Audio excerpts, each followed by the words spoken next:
Ancora un incidente, ancora una vittima ed ancora un pirata.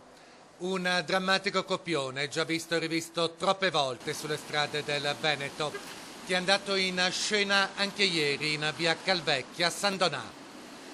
Un'auto gira a sinistra per entrare in un distributore di benzina, ma uno scooter che procede nella stessa direzione ed è in manovra di sorpasso finisce contro la vettura.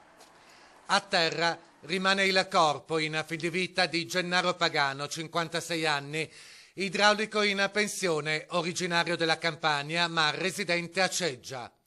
Il motociclista morirà poco dopo all'ospedale. Il conducente, che è alla guida della Renault Megane, anziché fermarsi e prestare soccorso, si dà alla fuga. Grazie anche alle dichiarazioni di un testimone, verrà rintracciato, identificato e denunciato dai carabinieri in poco più di un'ora. Si tratta di un 59enne di San Donà che davanti ai militari dell'Arma ammette: ho fatto una cavolata. Non è fuggito perché era ubriaco, probabilmente è fuggito perché aveva l'assicurazione scaduta. Ora però subirà conseguenze più gravi di quelle che temeva nel momento in cui si è allontanato dal luogo dell'incidente.